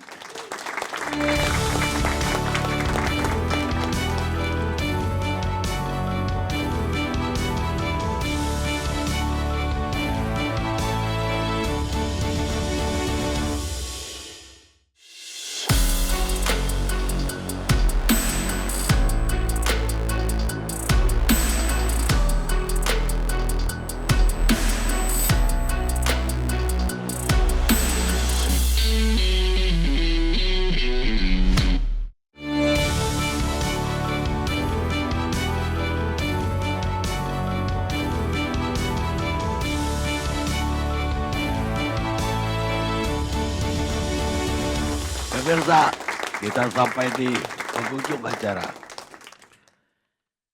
Kekuatan seorang pengacara itu terletak di ketidakpastian hukum. Mohon maaf itu kata filosof Inggris, bentab namanya. Sekarang giliran Zainal Arifin Mokhtar, pakar hukum UGM. Baik. Bismillahirrahmanirrahim. Assalamualaikum warahmatullahi wabarakatuh. Salam sejahtera buat kita semua. Senang sekali ini kayaknya pertama kali saya kesini. Setelah sekian lama sering kontak-kontakan dengan teman-teman. Akhirnya pertama kali gitu. Jadi mungkin sudah puluhan kali diajak tapi ini pertama kali. Saya senang juga. Makasih Bang Karni. Izinkan saya minta waktu agak slightly longer ya. Agak sedikit agak panjang gitu. Karena saya mau menjelaskan beberapa hal. Yang pertama saya kira yang harus diperjelas bahwa kalau ini kita bicarakan sebagai fenomena gunung es, saya pikir kita semua sudah sepakat. Ya, ini fenomena gunung es. Ada kesalahan besar di tubuh Mahkamah Agung sekian lama. Ada ketertutupan yang sekian lama terjadi. Ya, dan itu saya kira sudah pasti. Saya kira catatan soal ketertutupan ini sudah cukup lama. Ketertutupan itu sebenarnya tidak juga melulu hanya soalan membuka sidang. Tetapi subsistem persidangan juga harusnya diperbaiki Bang Karni. Misalnya saya kira tradisi baik yang dicontohkan oleh Mahkamah Konstitusi sesaat setelah sidang, risalah sidang itu bisa diakses, itu harusnya bisa dilakukan. Di Mahkamah Agung jangankan risalah persidangan, putusan saja masih memakan waktu yang cukup lama. Sehingga terjadi gejala perubahan-perubahan. Pak Joko Sarwoko pasti tahu itu kan, beberapa putusan itu berubah gitu. Atau bahkan 178 miliar berubah jadi 178 juta, itu ada semua tuh case-nya. Nah saya kira, jadi kalau kita bicara soal rezim keterbukaan, saya kira keterbukaan itu tidak sekedar bisa dimaknai sekedar coba dibukanya persidangan, tetapi subsistem persidangannya juga diperbaiki. Ya, mekanisme penunjukan hakim, semuanya itu mulai dari bawah sampai atas tentu saja di Mahkamah Agung. Yang kedua, saatnya menurut saya Mahkamah Agung harus berkaca dengan baik. Ya, bahwa sekian lama bukan hanya sekedar ketertutupan, tapi juga semacam tidak ingin dikritik dari Mahkamah Agung. Kan begini Bang Karni ya, kalau kita sekedar kembali ke dalam konteks sejarah, kenapa kita bikin komisi yudisial? Kan harus kita ingat itu. Komisi yudisial kita buat karena orang nggak percaya dengan Mahkamah Agung. Dulu kan perdebatan, salah satu perdebatan ketika mau dilahirkan Mahkamah Konstitusi bahkan, itu adalah apakah kekuasaan Mahkamah Konstitusi itu mau digabung di di MA atau dipisah dua. Austrian model atau American model. Model Amerika yang semuanya dianut oleh Mahkamah Agung atau Austrian model yang dipisah dua, Mahkamah Agung, Mahkamah Konstitusi. Salah satu alasan paling besar kenapa memilih Austrian model, karena orang nggak percaya dengan Mahkamah Agung. Itu bisa dibaca di buku 5, Risalah Undang-Undang Dasar. Perdebatannya hampir semua anggota DPR mengatakan nggak bisa dipercaya nih. Anggota MPR ya, PAH MPR itu mengatakan ini nggak bisa. Tidak bisa ditaruh di Mahkamah Agung. Nah inilah sebenarnya yang harusnya kita semua pahami bahwa sebenarnya independensi hakim itu tidak bisa dikatakan mutlak. Mahkamah Agung menurut saya selama ini terlalu jumawa menjual yang namanya independensi. Padahal kalau kita buka kembali buku-buku teori soal independensi itu berbanding lurus dengan integritas dan akuntabilitas. Hanya tak kalah sebuah lembaga itu memiliki integritas dan akuntabilitas yang tinggi, independensinya bisa ditinggikan. Tapi sebaliknya, kalau integritas dan akuntabilitasnya rendah, independensinya nggak boleh ditinggikan. Ngomong kosong kalau kita tinggikan. Dia akan jualan semua itu. Nah itu salah satu alasan kenapa kita lahirkan KY kan. Dan pada saat KY mendapatkan kewenangan yang cukup baik untuk mengawasi Mahkamah Agung, ya, mengawasi hakim agung, mengawasi etika perilaku hakim, melakukan seleksi, siapa yang melawan komisi yudisial? Mohon maaf, hakim-hakim agung sendiri. Kita masih ingat semua itu. Judicial review pertama terhadap kewenangan KY itu dilakukan, saya nggak akan sebut ya, udah almarhum ya, salah satu di antaranya. Tapi hakim agung juga yang melawan kewenangan yang diberikan kepada KY untuk melakukan, kita harus ingat semua itu. Jadi kewenangan pengawasan itu dilawan. Kalau kita bilang seleksi hakim, undang-undang pengadilan umum, undang-undang pengadilan tun, dan undang-undang pengadilan agama itu mempersilahkan KY untuk ikut serta dalam proses seleksi hakim. Coba siapa yang lawan? Dilawan lagi kewenangan itu. Disidang di Mahkamah Konstitusi dan dibatalkan oleh Mahkamah Konstitusi. Kewenangan KY untuk ikut serta dalam proses seleksi di tingkat bawah itu dibatalkan di Mahkamah Konstitusi di tahun 2015. Banyak sekali peristiwa di mana ya Mahkamah Agung itu ya tidak legowo. Masih ingat enggak? Barangkali masih ingat semuanya. Ada peraturan bersama antara KY dengan Mahkamah Agung ya dibuat secara bersama-sama soal etika perilaku hakim. Lalu kemudian salah satu pasal itu memang agak terlalu progresif ya karena kemudian kesalahan etik itu dihitung kalau nggak salah soal keprofesionalan ya apa gitu poinnya gitu. Lalu kemudian pasal itu dibawa oleh seorang pengacara yang dugaan banyak orang berkorelasi juga dengan beberapa hakim. Itu dibawa ke Mahkamah Agung untuk diuji review, dibatalkan oleh Mahkamah Agung. Padahal dibikin bersama dengan Mahkamah Agung, Komisi Yudisial, dibawa ke Mahkamah Agung, dibatalkan juga oleh Mahkamah Agung. Bayangkan. Saya kira kejadian-kejadian begini itu sulit kita untuk mengatakan Mahkamah Agung, tapi ya mahkamah ajaib barangkali. Ya, banyak sekali sebenarnya rentang-rentang, dan saya kira ada paradigma keliru secara ketatanegaraan memaknai lahirnya KY. Orang selalu mengatakan KY itu adalah supporting organ saja.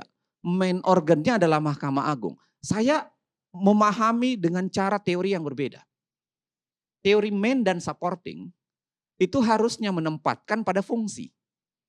Jadi kalau fungsi menyelenggarakan kekuasaan kehakiman, saya hakul yakin ini ya, bukan ainul yakin, itu hakul yakin yang paling tinggi nih. Saya hakul yakin Mahkamah Agung memang pemegang kuasanya. Ya. Di situ Komisi Yudisial menjadi supporting. Tapi kalau wilayah pengawasan, itu harus dibaca terbalik.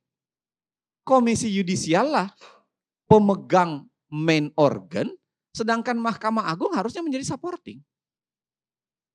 Dan saya kira relasi antar keduanya ini memang harus dibuat mesra. Ya, karena dalam konteks pembinaan, konteks pengawasan, ini masih belum mesra-mesra amat nih. Komisi KY dengan Mahkamah Agung. Ya, sekarang itu masih dalam beberapa kejadian terkini, nanti bisa di searching di Google ya. Kejadian terkini, Mahkamah Agung itu kayak berlomba dulu-duluan dengan KY gitu. Dalam melakukan pengawasan. Dalam beberapa hakim yang ditangkap, ya, itu langsung diberhentikan oleh MA. Ya kelihatannya bagus sih. Oh iya menarik, diberhentikan sementara. Tetapi sekarang kasusnya malah ngambang. Nggak jelas itu. Ada yang sudah sampai 4 bulan belum ada proses lanjutan untuk mau diapakan. Hakim itu. Saya tidak akan sebut daerahnya. Tapi ada tuh, Anda bisa searching aja. Hakim yang ditangkap narkoba, itu lalu kemudian sebelum diperiksa KY, itu udah langsung diberhentikan duluan.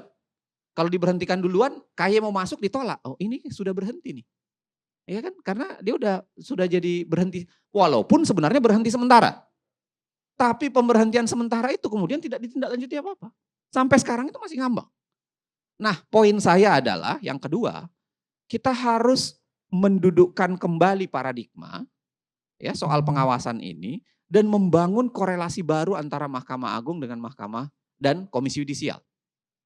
Ya. Selain keterbukaan dan lain sebagainya. Yang ketiga Bang Karni, begini. Dosa terbesar dalam kasus ini tidak bisa kita timpakan kepada Mahkamah Agung semata. Ya, jadi ya ini dosa kolektif. Saya setuju dengan Pak Saur tadi, Bang Saur tadi. Ini dosa kolektif. Jangan pernah dilupa bahwa proses rekrutmen hakim itu separuh KY, separuh DPR. Pasal 24B. Ya, KY menyeleksi, lalu kemudian untuk diterimanya itu afirmasinya itu adanya di DPR. Dan ini gejala yang sangat sering terjadi. Hakim-hakim yang didukung oleh masyarakat sipil karena rekam jejaknya lebih baik, calon hakim ya, calon hakim yang didukung masyarakat sipil karena rekam jejaknya lebih baik, itu biasanya tertolak di DPR. Sebaliknya, semakin tidak didukung oleh masyarakat sipil karena punya catatan dan lain-lain sebagainya, biasanya itu yang paling melenggang di DPR. Bahkan di Dimyati ya, kasus Hakim Dimyati ini kan dia punya problem tuh. Dalam kasus suap toilet, kalau masih ingat itu. Iya, iya. Amplop toilet. Ya, walaupun tidak terbuktinya itu karena pelapornya tidak hadir. Itu aja. Kan pelapor yang melaporkan itu tidak hadir dalam pemeriksaan. Tapi saya kira, bayangkan untuk klausula itu saja dia bisa melenggang dengan mudah. Dan itu terjadi jamak. Gejala favoritism ya, terhadap kandidat yang tidak bersih itu tinggi di Mahkamah Agung, di DPR. Dan Bang Karni begini, DPR dan pemerintah bermain-main dengan Mahkamah Agung kita semua tahu. Dan bukan cuma sekarang. Mahkamah Agung dan Mahkamah Konstitusi lah dua-duanya. Bang Karni pasti masih ingat Undang-Undang Tragedi Undang-Undang 3 2009. Ketika beberapa hakim agung akan berhenti segera karena batas pensiun hakim itu 65, bisa diperpanjang menjadi 67 dan hampir beberapa orang yang didukung betul oleh oleh DPR itu mau habis masa 67, tiba-tiba DPR mengubah undang-undang dari 67 menjadi 70. Dan itu dilakukan secara luar biasa, mirip perubahan undang-undang KPK kala itu. Itu sampai dibawa ke MK, seingat saya dibawa MK, dan MK akhirnya mengatakan bahwa ini ada pelanggaran formil. Walaupun MK kacau juga waktu itu. Ada pelanggaran formil tapi dia tidak membatalkan undang-undangnya. Dia mengatakan dia pakai asas dulmati haid karena sudah berguna katanya undang-undangnya, tidak usah dibatalkan. Padahal sejak kapan azas dulmati haid itu menurut saya adalah asas material, bukan asas formil gitu. Kenapa dipakai untuk membenarkan formil pembuatan pengujian undang-undang? Nah, sama di tubuh MK juga begitu. Gejala DPR dan pemerintah bermain-main dengan usia hakim itu terjadi juga di MK. Ya. Bahkan Bang Karni, kejadian hari ini menurut saya itu cukup memalukan. Di mana seorang hakim MK yang masih harusnya hingga tahun 2029 itu diberhentikan. DPR sepakat untuk memilih hakim baru. Padahal undang-undangnya mengatakan seorang hakim sekurang-kurangnya 15 tahun atau sampai berusia 70 tahun di Mahkamah Konstitusi. Hari ini itu DPR mengatakan enggak, kami boleh kocok ulang hanya karena merasa dia dari dia. Hanya karena merasa bahwa 3 hakim dari dia, maka kami boleh kocok ulang seenaknya. Padahal kalau kita baca semua konvensi internasional, termasuk soal perlindungan terhadap hakim, ya, semua menyatakan bahwa hakim itu harus independen. Salah satunya adalah dia tidak boleh diberhentikan seenaknya. Dia hanya boleh diberhentikan menurut karena tenurnya sudah habis, masanya memang sudah habis, atau kemudian berdasarkan ketentuan yang ditentukan oleh undang-undang. Nah, saya kira gejala main-main dengan hakim ini itu yang membuat, mohon maaf Pak Gayus, tadi idenya Pak Gayus tiba-tiba Presiden dan DPR silahkan masuk, itu membuat saya agak khawatir. Saya khawatir nih, jangan-jangan kita mengundang, ya, kita sedang membuka kotak Pandora gitu. Kalau tiba-tiba menyuruh Presiden dan DPR silahkan masuk ke Mahkamah Agung, kocok ulang semua. Saya kira kita sedang membuka kotak Pandora. Pandora's Box itu kan Pandora's Box itu mitologi Yunani yang sebenarnya di ujungnya ya ada harapan sebenarnya kan. Makanya keluar dalam kertas berbentuk harapan itu. Tapi jangan-jangan alih-alih mendapatkan harapan, tapi terbukanya kotak Pandora itu akan dipakai untuk, walaupun saya setuju Presiden dan DPR harusnya bekerja. Dan tapi batasannya adalah perbaiki undang-undang. Waktu Akil Mukhtar ditangkap, Presiden mengeluarkan Perpu. Kita masih ingat itu. Waktu Akil Mukhtar ditangkap, Presiden mengeluarkan Perpu, memperbaiki seleksi hakim MK, juga memperbaiki proses pengawasan MK yang dilakukan oleh KY. Ditambahkan gitu. Walaupun akhirnya Perpu itu dibatalkan. Tidak diterima oleh DPR. Ya, dan akhirnya Perpu itu hilang. Tetapi saya kira kalau Presiden dan DPR mau, maka sebenarnya bisa melakukan ya perbaiki undang-undangnya, ya. Garap keterbukaan di tubuh Mahkamah Agung. Dorong dalam bentuk undang-undang. Perbaiki konsep pengawasan, kuatkan kembali KY untuk melakukan pengawasan. Ya, yang sekian lama sedikit demi sedikit dimutilasi di berbagai pengujian. Saya kira itu ruang yang mungkin ya, yang dilakukan oleh pemerintah dan DPR. Tapi bahaya tuh kalau kemudian seleksi ulang, kocok ulang, saya khawatir sebenarnya. Karena di tubuh Mahkamah Agung, saya juga tahu ada beberapa hakim yang cukup baik gitu. Yang jempolan, ya yang kira-kira setipe dengan Artijo sebenarnya. Ya. Walaupun kemudian ya Artijo sudah meninggal, orang ini belum naik untuk menjadi simbol pengganti Artijo.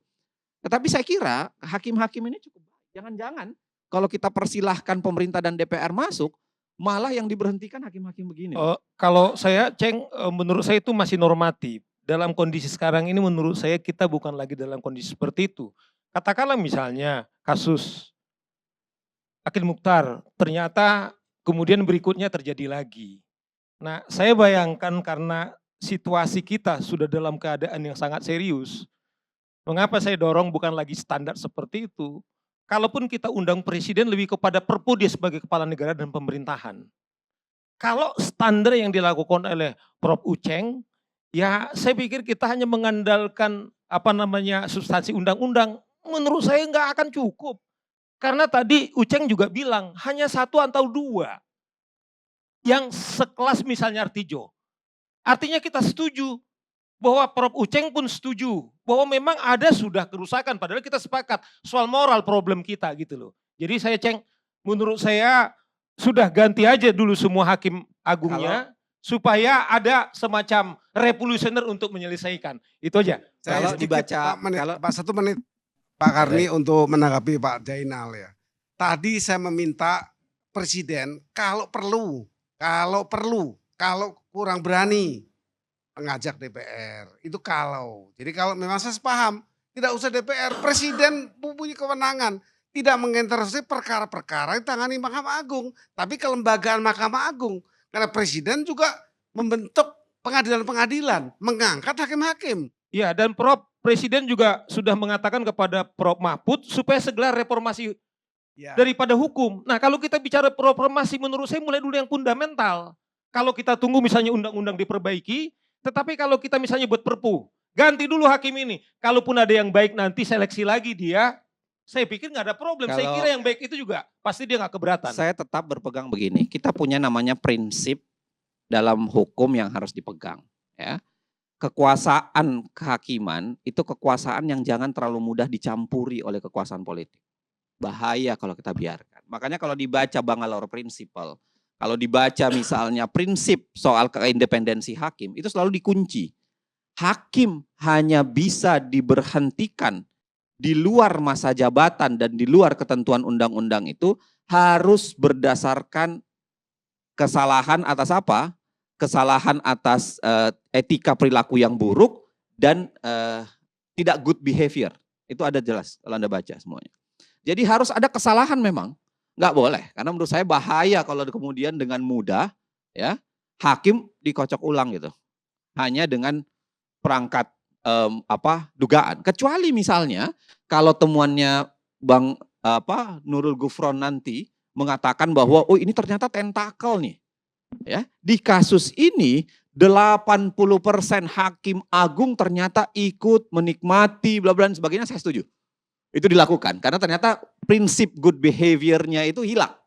Ya, jelas. Terlampau jauh kalau itu, haruskan banyak orang. Ini kelembagaan, Pak, bukannya orang, bukan individu lagi yang dipikir kita sekarang ini. Lembaga ini bagaimana nasibnya? Bukan nasib satu orang.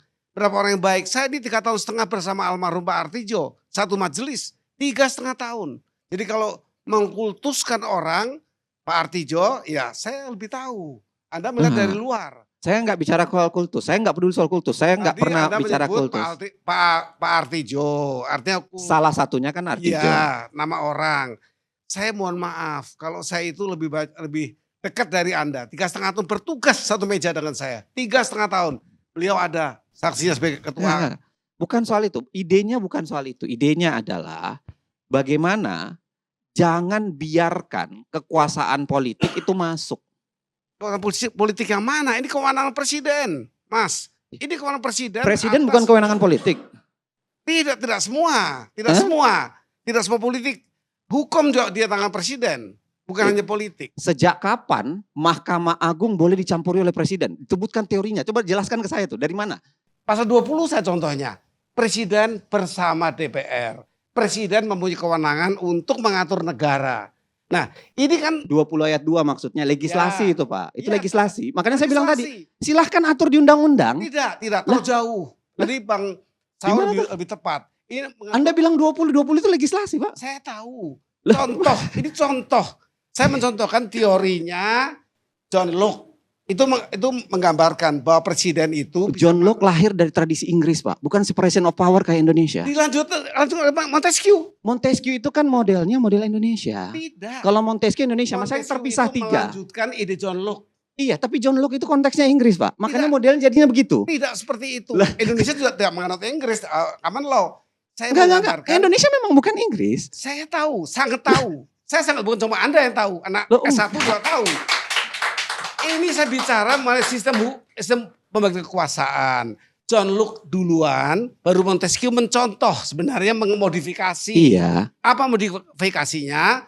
Satu sistem percampuran atau lebih tepatnya adalah satu gabungan presiden bersama dengan yudikatif, yang satu legislatif. John Locke itu lahir dari tradisi Inggris. Itu sebabnya kenapa di Inggris kekuasaan Mahkamah Agung itu tidak berkembang, Pak. Saya tidak bicara negara, saya bicara pemikiran.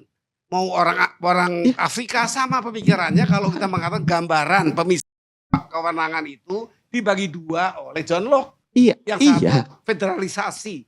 Federalisasi ini gabungan antara eksekutif dengan yudikatif. Persis. Itu sebabnya di Inggris tidak berkembang kekuasaan kehakiman. Kalau di Amerika beda. Ya saya tidak membahas itu. Saya membahas ini pikiran orang. Izinkan saya untuk menjelaskan. Jangan diketawain saya.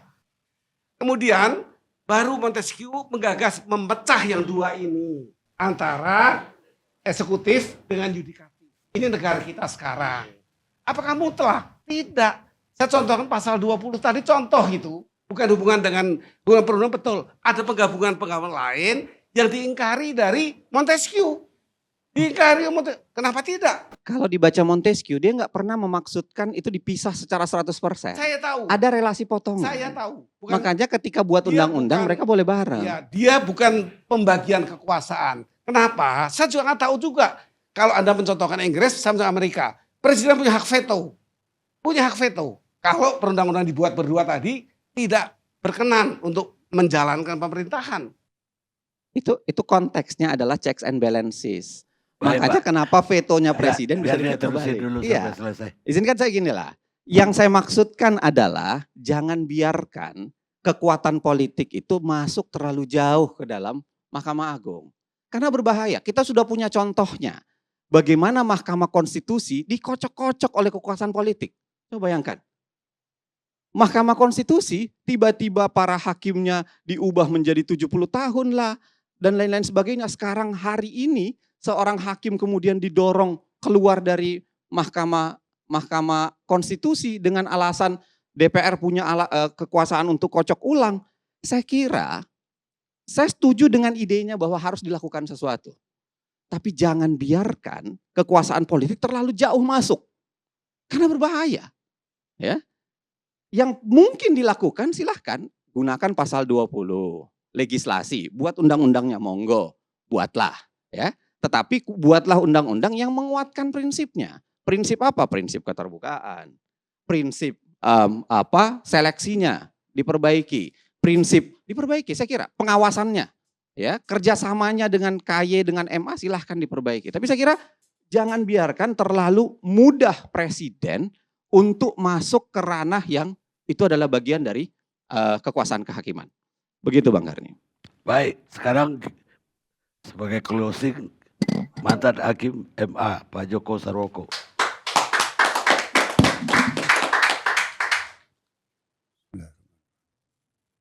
Saya mungkin agak sulit mau bicara apa lagi. Sudah Mahkamah Agung sudah dikuliti semua oleh pembicara-pembicara sebelumnya. Oleh karena itu saya ingin mencoba melihat secara arif, lebih arif karena saya merasa dibesarkan dan sampai pensiun saya menjadi hakim lebih dari 42 tahun. Jadi saya pertama juga ingin menyampaikan keprihatinan dari kasus OTT tersebut. Saya ingin melihat secara kelembagaan. Selama ini yang saya ketahui mulai dari Undang-Undang Nomor 1 tahun 50 sampai dengan Undang-Undang Nomor 3 tahun 2009 merupakan perubahan ketiga dari Undang-Undang 1485. Ada 4 fungsi-fungsi lembaga dari Mahkamah Agung. Nah, saya ingin melihat satu persatu, barangkali yang pertama adalah fungsi mengadili. Nah, fungsi mengadili ini pun sebenarnya load atau beban dari lembaga Mahkamah Agung ini sudah terlalu berat. Nah, tentu ini nanti akan memerlukan pemikiran, apakah tidak perlu adanya pembatasan-pembatasan suatu kasus perkara yang bisa sampai ke Mahkamah Agung. Bisa selesai di pengadilan tingkat pertama maupun tingkat banding. Ini yang pertama. Kemudian selain memeriksa perkara-perkara kasasi juga peninjauan kembali itu ternyata cukup banyak juga. Ya.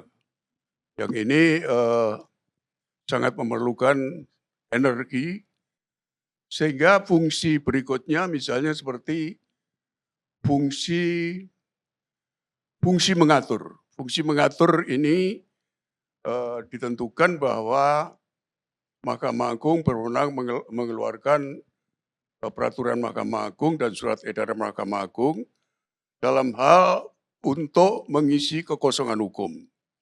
Itu diatur dalam pasal 79 Undang-Undang 1485 yang dirubah ketiga sampai dengan Undang-Undang nomor 3 tahun 2009. Nah, fungsi mengatur ini memang kadang-kadang melebihi batasan dalam undang-undang. Karena sejauh mengenai hukum acara itu boleh dikeluarkan peraturan Mahkamah Agung atau surat edaran. Tapi kadang-kadang hukum material misalnya soal pemidanaan itu juga diatur dalam peraturan Mahkamah Agung. Ini yang menurut saya agak melebihi peranan. Lalu fungsi yang ketiga, fungsi pengawasan. Nah, fungsi pengawasan ini sebenarnya ya tentu tidak bisa dilakukan sendiri oleh Mahkamah Agung, karena tadi sudah dikatakan oleh Profesor Jainal bahwa ketika KY ini dibentuk, itu tujuannya adalah untuk membantu Mahkamah Agung dalam rangka melakukan pengawasan. Nah, sekarang tentu saya tidak ingin menyalahkan antara dua lembaga ini, MA atau KY, tapi bagi saya yang penting adalah kerjasama, sinkronisasi atau sinergi antara KY dengan Badan Pengawasan Mahkamah Agung, sehingga dengan demikian pengawasan ini dapat dijangkau oleh kedua lembaga ini dengan kerjasama. Nah, ternyata selama ini juga saya perhatikan baru mungkin Komisi Yudisial yang sekarang ini ada hubungan yang lebih baik dibandingkan dengan sebelumnya. Nah, mungkin fungsi-fungsi pengawasan ini terutama yang harus ditingkatkan oleh lembaga Mahkamah Agung. Misalnya dengan memulai dari begitu banyaknya PNS di Mahkamah Agung yang kadang-kadang tidak begitu jelas tugasnya itu apa. Nah, sehingga ya mereka bisa melakukan perbuatan-perbuatan yang di luar ketentuan. Ada yang memang karena tidak tempat duduk aja kadang-kadang tidak jelas di mana duduknya. Nah, bagaimana mau mengawasi mereka? Itu sangat banyak sekali gaib-gaib seperti itu. Nah, ini perlu juga perhatian, jadi pengawasan di setiap kamar itu misalnya diawasi oleh seseorang kepala bagian atau apa, setiap kamar ada semacam RT RW-nya begitu. Nah, ini yang ikut mengawasi kegiatan para PNS ini sejauh berada di kantor, jadi jam kantor. Tapi kalau di luar kedinasan ya tentu itu tanggung jawab masing-masing ya. Lalu fungsi yang ketiga adalah fungsi kepenasehatan. Ini yang saya perhatikan sekarang ini sudah mulai tidak tampak lagi fungsi-fungsi ini. Saya tidak tahu apakah selama ini Ketua Mahkamah Agung sering diundang untuk memecahkan permasalahan-permasalahan bangsa dan negara.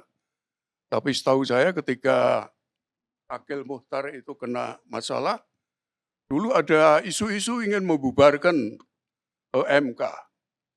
Tapi Ketua Mahkamah Agung justru tidak setuju, satu-satunya yang tidak setuju agar MK ini jangan dibubarkan. Mari kalau ada seseorang yang melakukan perbuatan, jangan lembaganya yang dibubarkan, tapi tikusnya ini yang kita ambil tindakan, jangan rumahnya yang dibakar. Mungkin itu karena yang saya sudah 10 tahun pensiun, jadi data yang lengkap saya juga sudah tidak punya, sudah banyak ketinggalan, mungkin aturan-aturan yang baru. Kurang lebihnya saya mohon maaf, saya tutup. Billahi taufik wal hidayah.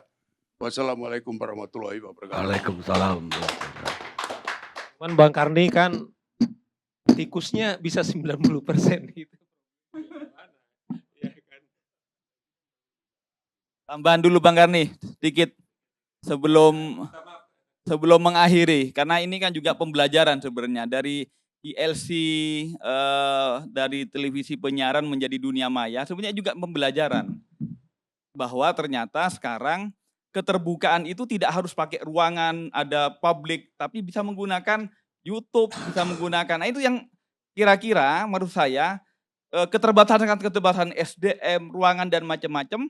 Dan faktanya di tingkat PN ataupun PTUN ya yang kami rasakan dalam masa-masa COVID itu sudah bisa menggunakan IT. Nah, sidangnya sidang IT. Nah, ini yang menurut saya kemewahan yang perlu kita lanjutkan untuk ke Mahkamah Agung, sidangnya keterbukaannya menggunakan dunia IT. Terima kasih. Ada sedikit Pak Karni, supaya publik juga dengar ini. Presiden itu dipilih secara mekanisme politik, betul. Tetapi bukan saja tidak boleh mencampuri hukum dalam tugasnya, justru dia mengatur negara ini secara hukum. Prof Gayus, Prof, mungkin ini kita bicara level of trust sebenarnya. Saya lebih cocok memakai kata dari Bung Jainal bahwa ini kaitannya ini level of trust. Jadi kalau mungkin ini presidennya lain dari yang sekarang, kayaknya dia percaya. Ya itu. Ya itu sebenarnya. Nah itu trustnya Pak Saud beda lagi Pak. Enggak. Beda lagi. Level of trust, jadi ini soal level of trust. Enggak boleh percaya pada presiden, percayanya pada Tuhan. Ya. Anda syirik kalau percaya sama presiden. Ya itu tadi, level of trust udah jelas. Jadi sebenarnya nyambung Prof, cuman ini soal kepercayaan. Takut jadi Pandora gitu, malah jadi ruwet. Pilih memang secara mekanisme politik, itu betulnya di situ saja. Tapi bahwa presiden memimpin negara secara hukum, baca pasal 1. Demikian. Baik. Pemirsa, pemerintah kita itu menganut sistem check and balance. Para mafia dan pengusaha busuk menuliskan di buku ceknya sesuatu angka dan para pejabat memperbesar balance-nya di bank. Kata Steve Allen, aktor dan musikus Amerika. Kita ketemu LC akan datang.